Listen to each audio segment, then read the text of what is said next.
is News Talk. Well, then, you're welcome along. So another Champions League evening ahead. We have Man City, Spurs, Real Madrid, PSG all in action. Damian Delaney once again alongside us in studio to keep an eye on everything. And then we have Brian O'Driscoll in after 8 o'clock. South Africa and Rassie Erasmus make off with the Webb Ellis Cup. Meanwhile, all the Irish internationals trickling back into Pro 14 action this weekend.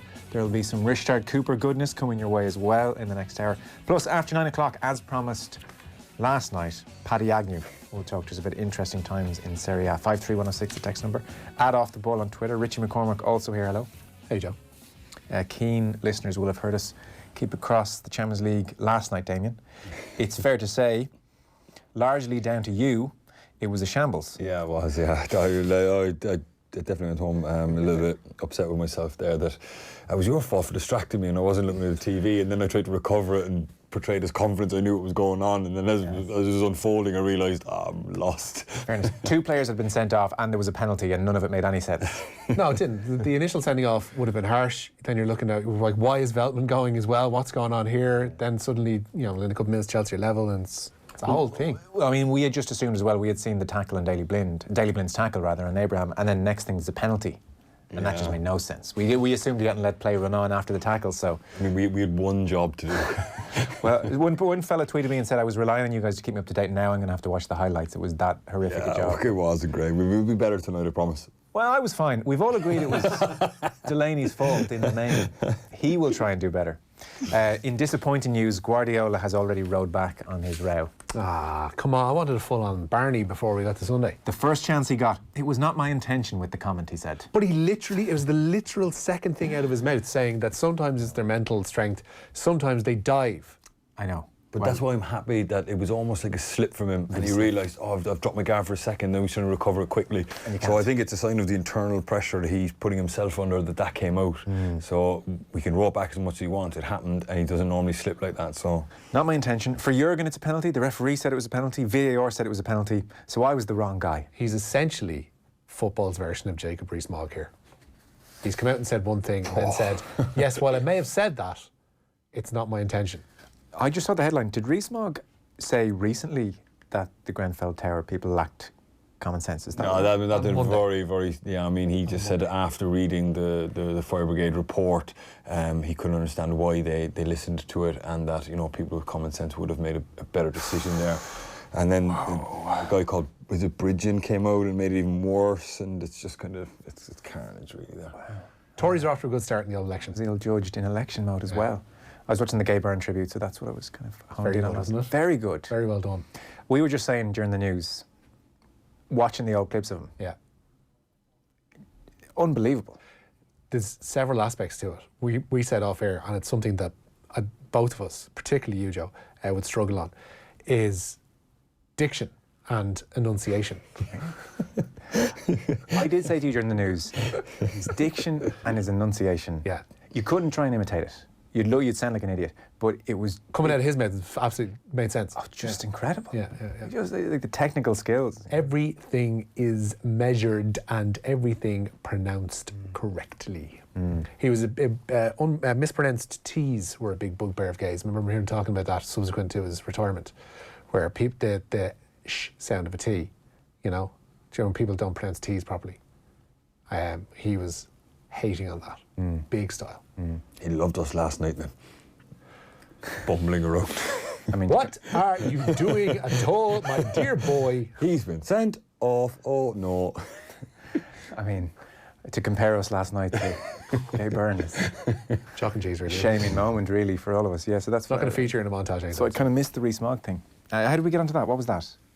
There was something... Guardiola diving. Oh, Guardiola coming back from that. Yeah. Well, so, there's a tangent for you. So he's rode back, and he's saying everything's fine. So yeah, maybe it was some kind of Freudian slip of some sort. I guess... When he doesn't think about what he's saying, he says what he thinks. I think so, yeah. I guess on the outside, we kind of underestimate the pressure that the intensity, the scrutiny of what it's like. I mean, I don't know if you've experienced a time where you almost lose your own he is under rationale and your kind of sense of self, and you just get so wrapped up in the whole thing. He's under an enormous amount of pressure, but he's so good at answering the right question in the right way at the right time, and he's very, very good at it. and that interview was the first time where everyone went, oh, hang on a second, that's not like him to have a little stab like that, and that is a result of pressure. But he quickly regained his composure and obviously took all the sting out of it then with his follow-up comments. So I mean, look, it's interesting. Yeah. It might be the first sign of I won't say deterioration, but like a path to the pressure getting to him. Yeah. It'll be interesting to see how that plays out, to be honest with you. I'm not too worried. Yeah, certainly this season. I'm not like in the long term, I'm not too worried, because you think the season before last, when they were having a bumpy time, and he used to do these like sarcastic interviews after games. You know, they'd be like, the question might be, things didn't go your way today, and he'd be like, oh yeah, things didn't go our way today. Right, but you don't think that's because he's in complete control and he's full sure we're going to win the league? It's fine. Like, but this was the year they didn't actually. Oh really? This was when they were kind of wobbling and struggling. I think it was Conte's year. I may have the dates, but they didn't win the league that year, and he had this like succession of sarcastic interviews, tetchy, childish. I think he's just a horrific loser. Probably, yeah. More than anything. And he's probably putting on an act to portray that he is a better. Did you do many interviews post-match of a random weekend? No, I never did. He never used to do it. You wouldn't stop? No, I wouldn't really. You're one of those guys? Yeah, I was. Walk through the mix zone. Yeah. Damien, for look at us you're slobs. all right, cheers. You'd look at us slobs and say... I wouldn't even look. Would you? I'd put the head down and just keep walking. Did you ever do a fake phone call and walk by? No, never. I just, you know, I was always, listen, it might sound terrible, but I always to be gained by it.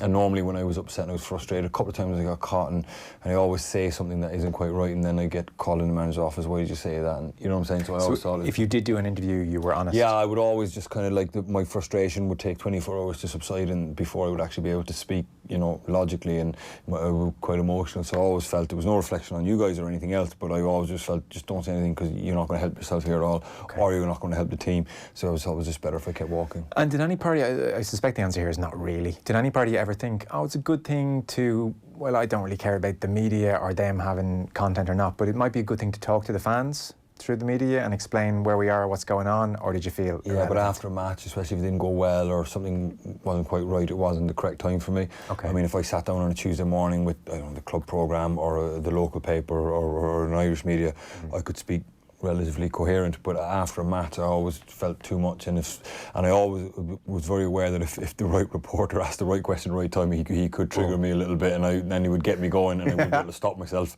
So it was just more of that was why I just rather just put my head down and keep walking. It is actually amazing managers don't flip out more when you think about it. It's unbelievable. So soon after full time, just... It's unbelievable. I mean, I know lots of managers that would, like, you know, the press lady or the press person would be in saying, look, come on, you need it. And he'd go, no, and he'd go in his office and lock the door for 5 minutes. Cool. Yeah. And he would genuinely just sit there and just run through in his head and calm himself down and then churn out the answers he needs to churn out, because you know, when you finish a Premier League game, sometimes, you know, there'll be TVs in the changing room and everyone would always turn on the TV to see the scores and what happened and stuff, and then your manager would come on the TV right after he just had a right good go at you, and then he's on the TV and he's talking really good, and you're like, God, that was only 40 seconds. How is he, like, that's unbelievable. Was that recorded before the game or what was going on? So sometimes, you know, good managers are very, very good at doing that. Would you tend to watch those interviews, make a point of seeing what the manager's saying publicly? No, not really. You'd always just end up seeing him, you get notifications on your phone of this, that and the other. You'd always get the general gist of what he was trying to say, really. Okay. And in the main, would you be watching most managers talking about a game? Would you be thinking, that's not what he really thinks 100%, at all? without doubt, yeah. I'd be going, this is just a complete, you know, I'd always going to say, well, what's the opposite of what he's saying right now? Because it could well be the truth of how he felt. And I know that a lot of managers will come out and protect players and churn out the usual answers, oh, it was a tough day, referee decisions or whatever, when realistically could have lambasted his players in private and stuff like that. So a lot of managers will do that, and the top managers are good at that. Last one, we can pick this up in the football show. Were you ever in a dressing room with your teammates when the manager was on TV publicly shooting you lot down, saying they were rubbish, he was rubbish, crap? Never. How would that have gone down, do you suspect? Mutiny?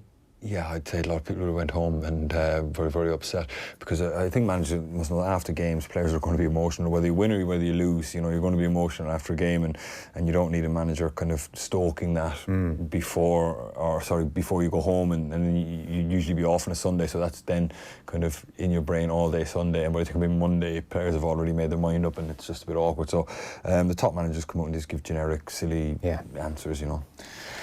Alrighty, so Richie, Newsround, you are starting with Europa League action. Yeah, on a Wednesday. We had a strange one because there were 2 games set for the same region in Portugal over the course of these 24 hours. So Arsenal's was the game that was moved to this afternoon, and they again threw away the lead Shkodran Mustafi gave them a late advantage in Portugal, but Unai Emery's side conceded in stoppage time to draw 1-1 away to Vitória Guimarães. Arsenal remain top of Group F on 10 points and could still seal a place in the last 32 if Standard Liège lose at home to Eintracht Frankfurt tomorrow night. Tottenham, meanwhile, can move a step closer to the knockout phase of the Champions League this evening. They're away to Red Star Belgrade, who they thrashed at home a fortnight ago. Troy Parrott did travel with the senior squad, but he isn't involved tonight, not on the bench and not in the starting 11, which reads Paulo Gazzaniga in goal, a back four of Juan Foyt, Eric Dyer, Davinson Sanchez and Danny Rose. In midfield is Tongi and Dombele, Moussa Sissoko. In front of them, Dele Alli and Heung-min Son, who starts despite the events at Goodison Park on Sunday, and Giovanni Lo Celso, with captain Harry Kane leading the line. There was a 5:55 start to the game in Group B, and it's still Bayern Munich 0, Olympiacos 0. The rumours, by the way, although not everywhere, but certainly in places, are that Arsene Wenger is now poised to take over at Bayern Munich. That comes with a big health warning, because Raphael Honigstein's written a piece saying that's absolutely not the case. Yeah, he's not among their list of candidates. But I mean, if it happened, it would be really interesting to see how he got on. I do want to talk to you about Wenger later on and playing against his teams and were they tactically inept or what was going on there towards the end. But we'll do that after 9 o'clock. And obviously, if there's any news on the Bayern job, we'll let you know in the meantime. Man City, meanwhile? Yeah, they're in Milan, where a win over Atalanta will seal them a place in the last 16 tonight. Ederson starts in goal for them. A back four is João Cancelo, Nicolas Otamendi, Fernandinho and Benjamin Mendy. In midfield, it's Ilkay Gundogan, Kevin De Bruyne and Riyad Mahrez, with Bernardo Silva, Raheem Sterling and Gabriel Jesus making up their front three. Elsewhere in Group C tonight, Dinamo Zagreb face Shakhtar Donetsk. Paris Saint-Germain will book their last 16 place with a win at home to Club Brugge tonight. A Brugge defeat coupled with a Real Madrid win over Galatasaray will also see Zinedine Zidane's side through with a pair of games to spare. In the 5:55 start in Group D, it's currently Lokomotiv Moscow 1, Juventus 1. Juventus took the lead early on through Aaron Ramsey. It was a Cristiano Ronaldo free kick. Wasn't handled at all well by Guilherme in the Lokomotiv Moscow goal, and Ramsey was on hand to tap it home from about 6 inches. Lokomotiv, though, equalising before half-time, 1-1. It remains in that one. Richie Hogan. Yeah, he'll miss Kilkenny's opening game of the National Hurling League season.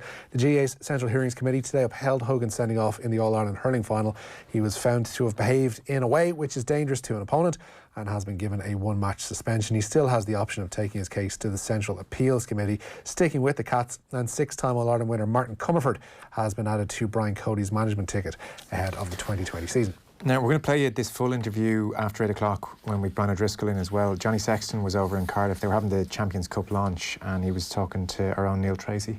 Yeah, and he says the difference in playing styles between Leinster and Ireland wasn't behind the latter's World Cup failure. Some posited that Leinster's more expansive style didn't mesh with that of Joe Schmidt's more conservative approach, but Sexton told our own Neil Tracy today that the difference wasn't Ireland's downfall. We did a lot of hard work over the pre-season, physically, and obviously didn't get to see the best of it over the World Cup, but looking forward to getting back into now a new campaign and back in with the lads. It's been great over the last week really we've been in, just getting back used to the calls and the systems and getting back into the way we do things in Leinster. It's obviously quite different to the Irish setup, so just get bedding back in and getting ready for a big, feels like the start of a season, you know what I mean? As you said there, you were saying it's nice to get back with Leinster. There have been people over the last couple of weeks suggesting maybe that, players from different provinces being used to different systems. When they were involved with Ireland, they were just kind of not as comfortable playing that particular way. Is that something you'd go along with? Well, that's the big challenge for any international team, isn't it? That they have to adapt to that system, and you've got 4 other different systems. Like all the provinces play differently, and trying to get them and play the Irish way. And we didn't do that well enough this year. First thing you said there, Damian Delaney, which I thought as well, is he didn't say no as such straight away to that question. He said that's the challenge. Yeah, definitely. It's the first time I've heard that, or the first time I've really heard that argument, but just as an outsider listening to a cold, he didn't say, no, that wasn't the case. He just said we have to learn to do better, which is a case, which kind of a roundabout way of saying that's actually what happened, but we need to be better. Yeah, Eason Asewa kind of started the ball rolling in this, where he was saying that it was his impression, even talking to teammates, he basically said that in 2018, the Stuart Lancaster comfortable in chaos, multi-phase, less structured kind of vibe was bleeding into the Irish setup, and it was a good thing. And then in 2019, Joe Schmidt kind of retracted that. and things got a bit more conservative. The only thing about that is, as good as 2018 was, I don't remember this Harlem Globetrotters style of offloads and crazy rugby that Ireland were playing. They were still criticising the side for not doing that. Yeah. I think there might have been 2 offloads against England in that. The Twickenham game, which was seen as like the pinnacle of the Six Nations, and like there's a few set piece move, the set moves that Joe Schmidt dreams up and is a genius at dreaming up. But like it wasn't like there was champagne rugby around that necessarily. Very solid season that was well executed. Yeah. So I that just didn't make sense, that Nasewa line. I think maybe where Nasewa is coming from and others is that perhaps Leinster went more in that direction in 2019 and Ireland retreated back into the shell somewhat. I don't think there's any argument that Ireland became more conservative this year. And especially seeing as things didn't go well pretty much from the off in the Six Nations. The players are having a lot of success in the Leinster way, and then they go into the Ireland camp. Again, this is completely uneducated opinion, but I just see, like, they might go into the Ireland camp and be like, almost like, do we have to go back into this? If you've got a backline with James Lowe, it's going to behave differently to one that has Jacob Stockdale or Keith Earls there. Well, Damien, that what you're saying is kind of the implication, but by the same token, in 2018, things were unbelievably successful with Ireland, as they were with Leinster. I mean, it's and if we're talking 2019, but at that level of rugby, if they knock off 1 or 2%, and if they're going into that camp going, we have to keep going into contact and all that. In that year, there would have been more back and forth, you would imagine, with the provinces and Ireland, say the IRFU and how they're overseeing things with the provinces and how the players are performing, whereas everything this year is geared towards the World Cup, and maybe, just maybe, I'm not saying this is an excuse at all, the eye was taken off how the provinces were performing and the discrepancies in their styles. Yeah. I mean, it's a case that they were looking back lovingly at Leinster and thinking we don't like the way Joe's doing things anymore. We don't like it, it's that they might not 100% buy into it the way they had. Well, fine, but I must have missed the European Cup final where Leinster whacked Saracens, because as I remember it was the other way around. You know, so I mean, Ireland lost to England in the Six Nations, and that may have dented belief in Joe Schmidt's plan, but equally when Leinster played Saracens in the European Cup final the following this May, Saracens beat them comfortably, you know, so it's not like they could have been saying, well, everything is rosy here and we're beating English sides. And obviously, I take your point. Yeah. I couldn't argue with that. I just listened to his interview. That was interesting. It was interesting he didn't shoot it down straight away, for sure. Yeah. It's just another layer on the many questions people have over what the hell went wrong. So there we are. We'll play the full Sexton interview after 8 o'clock. Swapping provinces, Joey Carbery will miss Munster's first 2 pool games of this season's Heineken Champions Cup with Ospreys and Racing. The Ireland out half still recovering from the ankle injury sustained in the World Cup warm-up game against Italy in August. Head coach Johan van Graan, another to get in front of Neil today, and says Carbery won't be rushed back. Yeah, look, we'll just take it week by Joey. He's not going to be ready for the first few weeks. Most of the guys have actually come back in pretty good nick. Had a few weeks off, and everybody was in the HPC on Monday. Great to see everybody. Now some of them will be involved over this weekend. Some of them will only come back next week, and then Joey specifically will be out for a few weeks. So do you think it's a short-term few weeks, or would we be talking maybe into December up towards Christmas? It's a very difficult one. He struggled with that ankle, so now our medical team is working tirelessly with him. So very difficult to speculate. He's had it for a while, so we'll just, like I said, take it week by week. Don't imagine he'll be ready for the first few rounds of Europe, and hopefully it goes well in his rehab, and hopefully we can have him back quickly. I can't imagine Wenger again. There you go. Joey Carbery not being rushed back. Can't see Wenger being getting in, it says Delaney. I'm just happy I didn't swear. We're all relieved there. You could have said anything. Kilban said worse, to be fair. We're just mentioning Bayern Munich. They've taken the lead at home to Olympiacos. Should be 2, and it's not. Look, the easier chance Kingsley Coleman's kicking himself. But Robert Lewandowski's continued his fine form for Bayern, giving them the lead, and Coleman should have made it 2 with 20 minutes to go. But 1-0 it stays. On the debacle that was last night, Damon Ballybrack says, I had the match commentary on last night, lads, and I couldn't work out who was being sent off. Don't be so hard on yourselves. Or more accurately, don't be so hard on Damien. No, we set a good standard here, and we want to provide the correct, Yeah, so. When Joe was off. Correct. Exactly. It was Joe's first night back, so... I couldn't believe how you disimproved.